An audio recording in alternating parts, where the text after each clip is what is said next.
Where else would you rather be? I'm Paul Clifford, CEO of the Penn State Alumni Association. Welcome to the People of Penn State.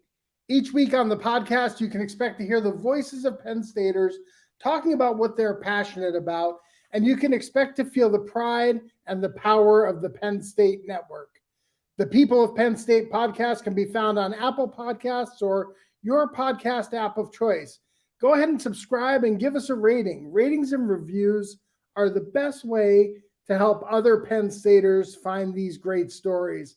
And today's story it's not going to be one that you want to miss. We are talking to Penn State legend Michael Mauti. Michael, former standout linebacker for the Nittany Lions from 2008 to 2012. During his time here at Penn State, he was a two-time captain. First team All Big Ten selection, was named the Big Ten Butkus-Fitzgerald Linebacker of the Year in 2012. And literally, it's not part of the intro, but we're going to talk about this. Him and a couple of other guys are largely credited with saving Penn State football. After graduating, Michael was drafted by the Vikings in the 7th round of the 2013 NFL draft. He went on to play for the New Orleans Saints before retiring from the NFL in 2018 after a 5-year NFL career.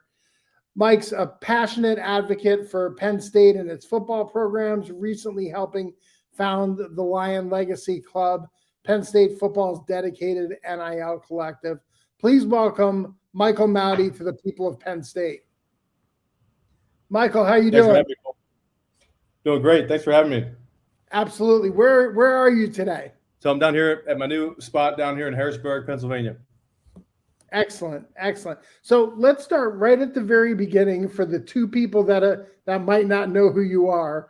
But talk about how you became a Penn State Nittany Lion. I know it's a family affair for you. What was that recruiting process like? Yeah, so coming out of high school, I was fairly highly recruited and was going through that process as a junior in high school. Obviously, my dad had played for Coach Paterno. He was Joe's first junior college transfer from Nassau Community, 1976. So out of Long Island, and so I had that history. I grew up in South Louisiana, of course. After my dad had a long career with the New Orleans. That's where I was born and raised with my brother and sister. So as I was getting recruited, a lot of SEC schools and schools around the country. Penn State was, of course, part of the conversation. I wanted to play linebacker, and of course, Penn State is where linebackers you go to play. Of course, the long lineage of great legends that had come prior. So I wanted to be a part of that, and that's kind of how that conversation got started. And with Coach Ron Vanderlinden that already had Paul Posluszny and kind of reinvigorated that line of great linebackers. So I wanted to be part of it, and ultimately made that decision to do so. Absolutely. So as a student, what are some of your fondest memories of being here at Penn State? And I'll tell you, you might be able to see out my back window. It is a gorgeous 78-degree day here in April in Happy Valley. It is probably one of the kind of days that you remember quite well. But what are some of your memories from your time as a Nittany Lion? Yeah, there's so many good ones. I know, and you got me stuck inside. We're stuck in here doing this episode, and it's a beautiful day. It's like spring is sprung outside in Pennsylvania, and we're sitting here. But no, I'm itching to get back out, and especially this weekend. I know we've got blue white coming up. But some of the fondest memories for me were in the spring and the summer. Were because I had come in early as a mid-year transfer right out of high school. So. I remember, it's winter. We had a couple of months. It was just, trash weather. I'm like, where am I? What did I do? I'm getting up at 4 a.m. We got to do sprints. I'm puking in trash cans. And then all of a sudden the sun comes out in April, and it's the most beautiful place in the valley. And summer and coming into fall, again, like just the most beautiful scenery that you could ever be in. And so, my fondest memories really were once you get into that spring. That students come out of the woodwork. You walk into class, and now there's people you haven't seen all winter that are coming out of hibernation, and it just makes for that whole spring energy was really something special. I'll never forget my first spring on campus, Penn State. This is the People of Penn State. I'm Paul Clifford. I'm joined by Nittany Lion legend and founder of Lions Legacy, Michael Mauti. Michael, you, Mike Zordich, Matt McGloin, Jordan Hill, a number of other guys are largely credited with saving Penn State football. I know this story is well documented, but you can't talk to Michael Mauti without talking about you and Mike Zordich standing in front of Beaver Stadium and you know, the speech that you made. Take us back to some of your memories of that time and kind of where you found, you were what, 21 years old, where you found that leadership to lead not just your teammates, but really the fan base, alumni, the whole institution through that time. Yeah, it was an absolutely unprecedented time, Paul. And fortunately for us and my senior classmates who we had been together now, up to that point, 4 years together, 5 years in most cases, we had seen and gone through a lot together throughout that time and throughout our careers. And we had, prior to that time, look, we were groomed and we had been around, fortunately, a lot of great leaders that had come prior to us. And we had, but by the time 2011 came around and Coach Paterno got fired mid-year, and we had to come together really tight. We were a tight-knit group, and we had to. That's all we had, really. I mean, we had our group, and that was it. Everything outside, we really couldn't manage or couldn't trust. And again, at such a young age, so we just used that as opportunity to come together even closer when things like that, the later at 12 when we had the sanctions come down, we kind of knew the drill. And so we felt like we were always this eye in the middle of a hurricane, no matter what was going on around us. We always just knew our MO was stick together and control what we could control. Fortunately, we had a great leader in Bill O'Brien, who was there, who gets, I know he doesn't get enough credit. And then, after that, when Coach Franklin came in, I don't think Coach Franklin gets enough credit for keeping this thing going. When really we were looking at, 30, thank goodness we had 33 seniors in 2012. That year we had 53 scholarship players at Penn State football. And so to look at where this thing has come and how many people bought in to the legacy and the ethos that is Penn State football, it's really, I get chills thinking about it. But to make an impact, to be able to be in that moment and draw the line in the sand to say, no, this is who we are and this is what we stand for, and to have that kind of support, that's what it's all about. And so to see this thing continually growing and perpetuating and having the success that they're still having, credit to all the people that bought in, and it just validates everything that we were doing that day and saying in that press conference. Yeah. I had the chance to see Saving the Roar. It was an unbelievable, and I think probably the fairest depiction of that time at Penn State that is out there. You tell some great stories. Your teammates tell some great stories about how you re-recruited the players to stay during that time period. I think there was and remember, it's a family show, so. But maybe you can recount the story of that car that was headed to Michigan State. Yeah, look, Paul, there was no rules for what we had, everyone can leave as of go right now. And so, again, we knew we had a great team. We had been working all season or all off season. And, in the summer of 2012, when basically the rule came down that we could leave and go and not sit out a year, there was no portal. This is prior to the transfer portal. This is prior to NIL. And so really this was we got a unique look at a lot of similarities of what's going on here today, like in college sports. But Mike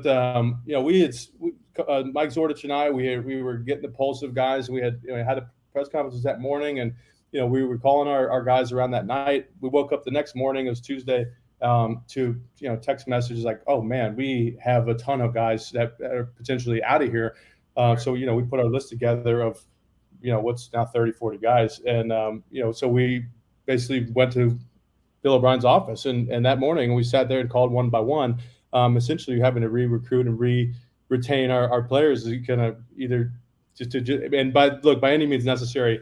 And I know this is a family show, but we had a car full of I had gotten wind that there was a car full of guys who were now, I mean, have all four have gone on since then, or had gone on, and some of them are still playing in the NFL, but it was 4 NFL caliber players. They were younger than us at the time. But they were going to a school out in Michigan, and they were going to go visit. And basically, I had heard about it, picked up the phone, it's like, hey, turn that car around right now. And it was, and like the conversation was no longer in 30 seconds. It was, okay, we're coming back. Don't worry about it. What are you guys going to do? Look around? Come on, like, let's go. Come back.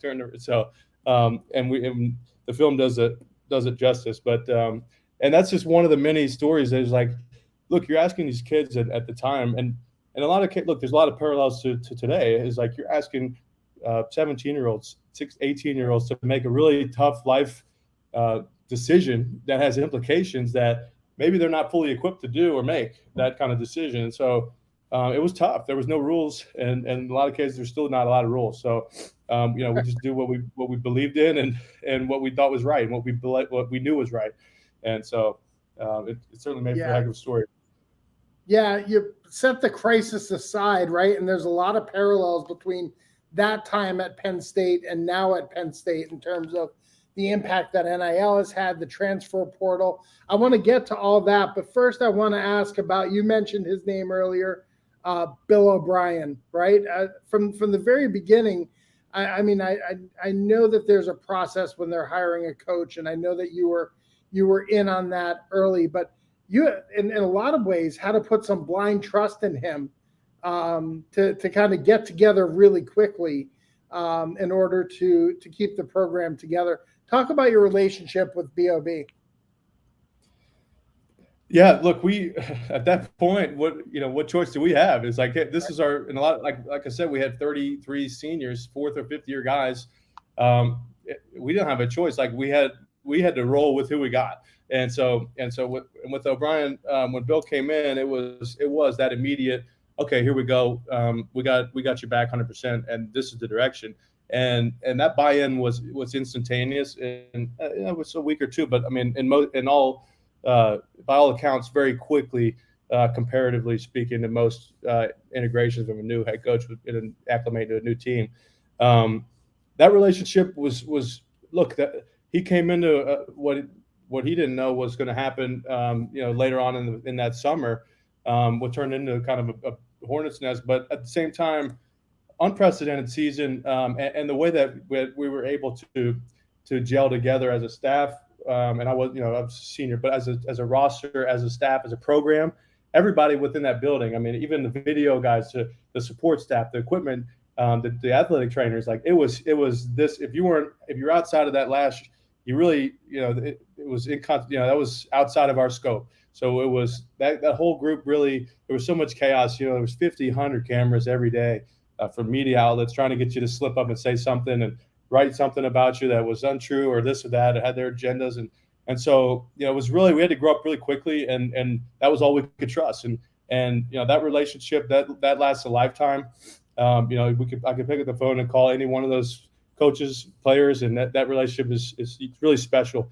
And so it was just a really unique year, and to have the storybook season that was 2012 was really just a testament to all the character and the guys in that building, and the people that continued to buy in when we left. That's really was the legacy of that year, I believe. So really proud of it. Yeah. You talk about the storybook season the next year, the greatest 8-4 team in the history of college football. I think that's the tagline for Saving the Roar.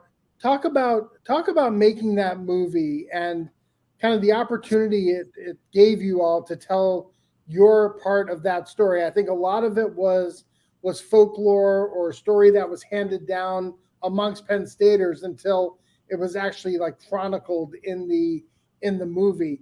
Talk a little bit about making that movie and some of the things that you all wanted to get across. Yeah, look, I felt like, that whole story, that whole topic, going back in time, is a polarizing subject, depending on who you talk to, right? Media, people, historians, fans, polarizing, right? So I really, there was such a storyline behind the closed doors from first person perspective as to how that season happened. And really one that was a positive one, a team story, and one that reflected the values and culture of Penn State and all the reasons why Penn State is the way it is and is going to continue being what it is. And that legacy story that was told through all the people that were there and that lived it without being tainted or have that skewed version of the way people thought that it should be told. So without any as few biases as possible, that was really important to me. So we don't have to go back and rehash. It was like that's kind of what is going to be the final word. And if you want to know what happened, we could just watch that or have that say. Fortunately for us, we had John Bacon, who was a best-selling author, who was with us every day, who was documenting. I mean, we don't have that good enough memory to know. Unfortunately, putting that team together with Bob Morgan and Michael Nash, we had a really great dynamic team that brought different perspectives, along with John Bacon, who had the chronologue of 600 pages worth of interviews and documentation of all of the things that happened and all the events that took place, because there were so many storylines within the grand story line, which was keeping Penn State football going into the future, into that next era here, which we've seen the success they've had. And again, credit to Coach Bill O'Brien and then Coach Franklin for everything he's done. And still, Coach Franklin, I can't give him enough credit for what he's done since then. And but so that story, I'd love for it to get out. I mean, I don't have any control over the release of the film, but it is a great product. We've had a lot of great support and feedback. Warner Brothers now owns the film, so hopefully they will release that later this year. But I'm not in control of anything as far as timelines or when that happens. I was fortunate to be a producer on the project, to have creative input to make sure that it gets told right and done right. And look, we've had nothing but great feedback. So I'm excited to see the response when that does come out. I don't have any other info other than that. Yeah, I know the response will be similar to the two occasions that I had a chance to see it, both at the State Theater here. There wasn't a dry eye in the theater that night, either night, and really well received, really well done. And like you, I hope it gets out, because it's a story that all Penn Staters should see. I agree. Yeah. So so let's talk NIL.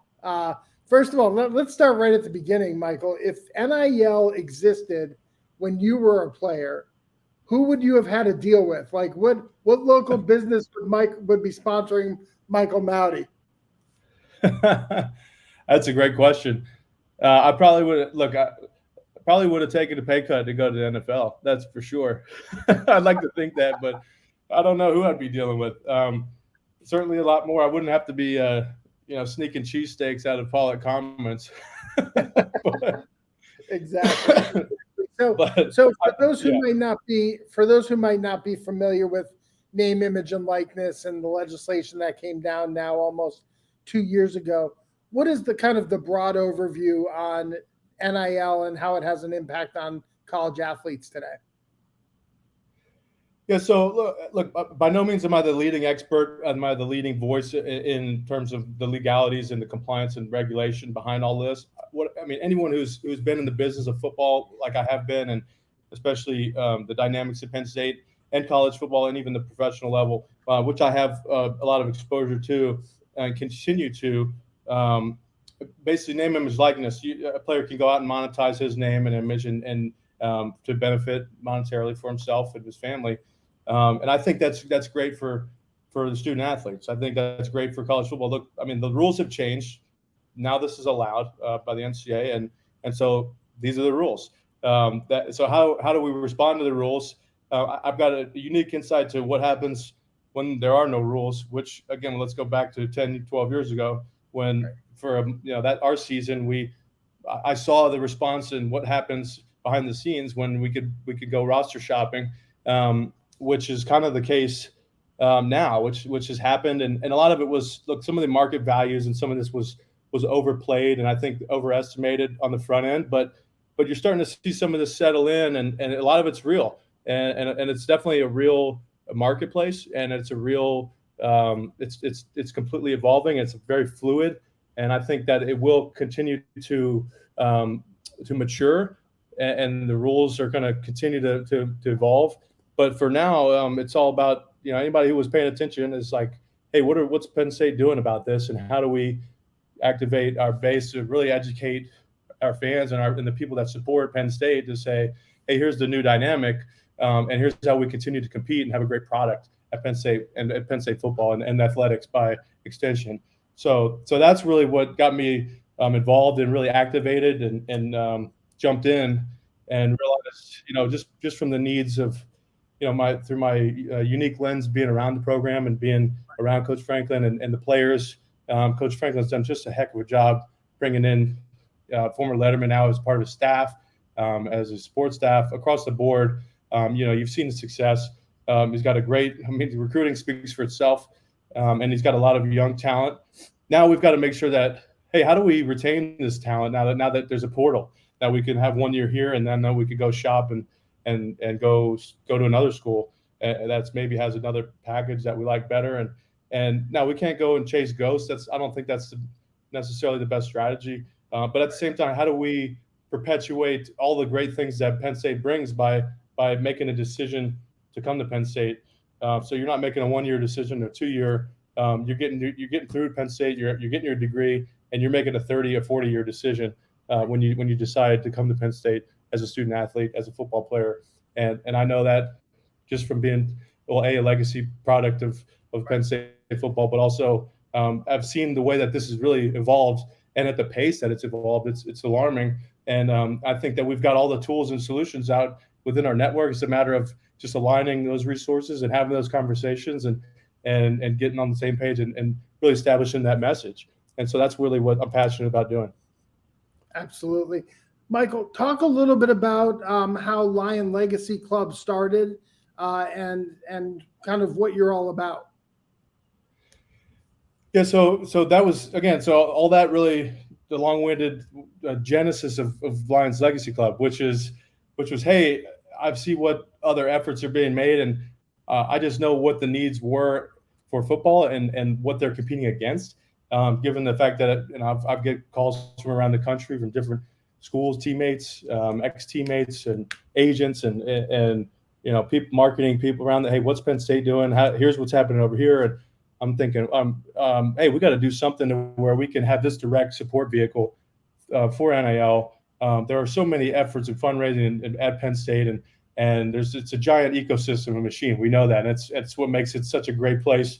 The ability for Penn Staters to organize and support each other has really been the hallmark of the brand, right? And so if there was a way to build this vehicle to cater it to football and do it the right way, to align the support and really perpetuate that legacy through business, through resources. And that's just what Penn State's competing against in the rest of the Big Ten and throughout the rest of the country. So that was the genesis, was to create this support vehicle, NIL, catered to football and football student athletes. So people are going to listen to this podcast. They're going to hear Michael Mauti talking about NIL, and they're going to want to know how they can get involved and help support. So, what's the best way for alumni to get involved with the Lion Legacy Club? Yeah, so the best way, check out the website. We just revamped the whole membership model. We've got a whole membership annual model with merchandise and contests and giveaways. We've got events we've been doing all year long. It seems we've been doing great events. We're doing player engagements through our BPS Foundation, through our nonprofit partnership, which gets players out in the community, engaging with fans locally, regionally. We're doing camps. LionsLegacyClub.com. You can check out all the information. We've done most of the roster of football players. We're ingrained into the Lash building. We've got those lines. We meet with the football with Dan Kabbalah, who's the head of the NIL. He's the point man with his team once a week, twice a week, almost every day. We're talking with them in terms of how can we bring business and bring opportunities to our players and doing it the right way. But LionsLegacyClub.com, you can check us out. We've got a fully operational team. We've got great leadership, Penn State alumni that have been in business they've been successful in different industries that have come and joined the team to make this happen. And so we're really excited. We've been making a ton of progress, but we've got a long way to go, and we could use all the support that we could get. So come out and check us out. We'll be out this weekend at the spring game. We've got a tailgate Saturday, light 18. We'll be out there pregame, noon to kick off. So you can come check us out, hear more about it. But that's great. That's just the beginning of it, Paul. Those who are watching on YouTube, you can see that website scrolling on the bottom of the screen. It's lionlegacyclub.com for those of you on the podcast. We'll say it one more time for you, and it'll be in the show notes, lionlegacyclub.com. Go ahead and check out the great work that Michael Mauti and his team are doing there. Yeah, as with anything, Michael, for Penn State to be competitive, right?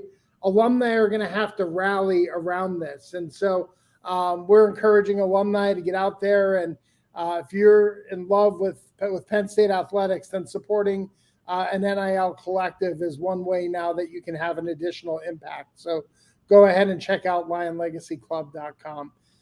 Michael, at the end of each podcast, we like to have a little bit of fun and throw some quick hitter questions at our guests. So I'm going to ask you a couple quick hitters. You just say whatever comes to mind, okay?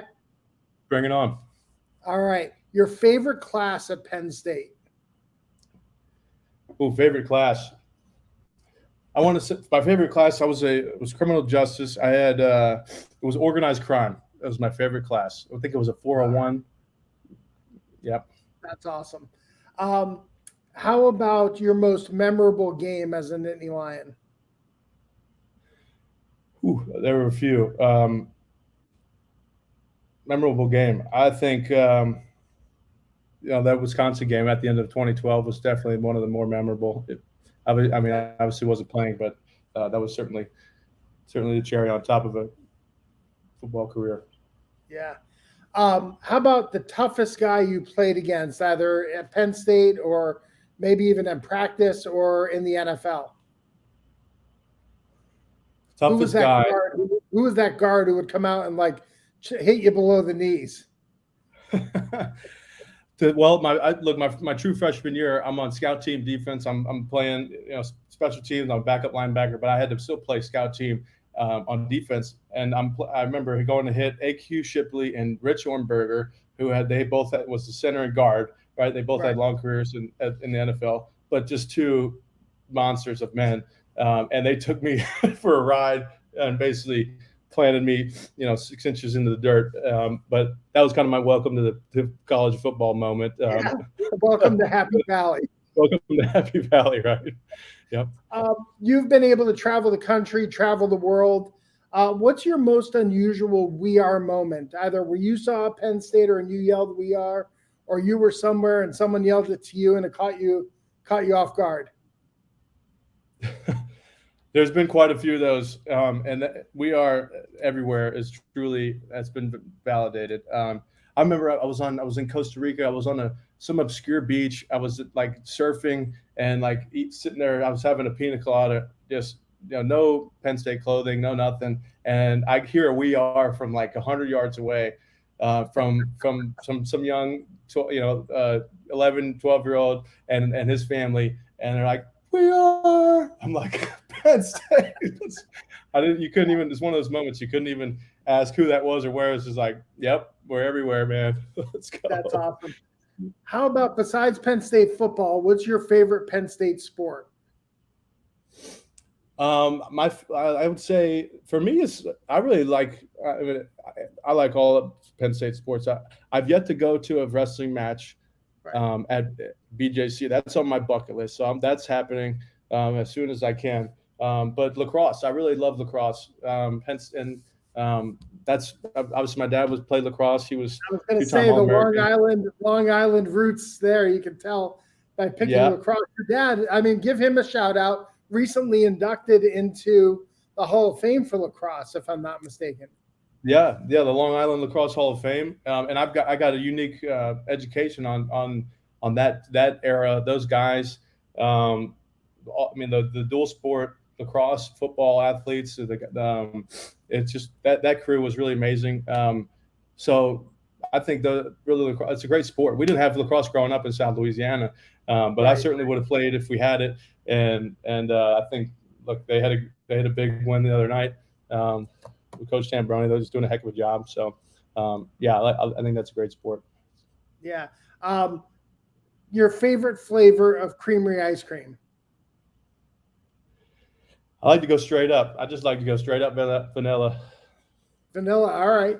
Do you? People may not realize that you're one of the very few to say vanilla on the show, but it is the #1 bestseller at the creamery.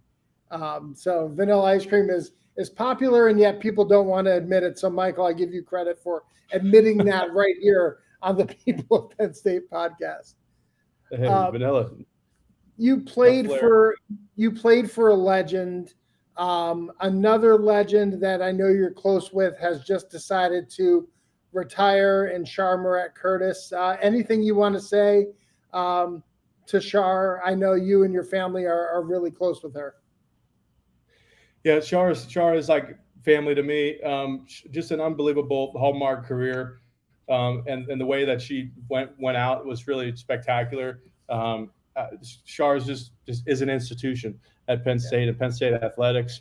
You're going to get me choked up here, Paul. But a family member, and I hope that she continues to work at Penn State and continues. Look, you can't ask for somebody to do more and be more Penn State blue blood than Char. There's no greater example or model to craft after and to look up to. So love Char, and I'm looking forward to seeing her this weekend. All right. Well, Penn Staters, if you live in the Harrisburg area and you're not doing anything Friday nights, go ahead and check out Trinity High School football. You'll see Michael Mauti on the sidelines there as an assistant coach. Michael, thanks for joining us on the People of Penn State podcast. Your life continues to swell thy fame of dear old state, and we're truly grateful for that. Thank you, Paul. Looking forward to it. See you this weekend. All right. See you this weekend. And thank you to everybody for tuning in. Thanks to our producer, Vincent Longaro. If you like this episode, I hope that you will subscribe to the People of Penn State in your favorite podcast app of choice and go ahead and give us a rating and write a review. Talk about how much you love the stories that you're hearing on the podcast. If you're a member of the Penn State Alumni Association, thank you for your support. And if you're not, what are you waiting for? Go to our website at alumni.psu.edu, and you too can become a member of the world's largest alumni association. Thanks for tuning in and for all you do for the university, for the glory, and for the future. We are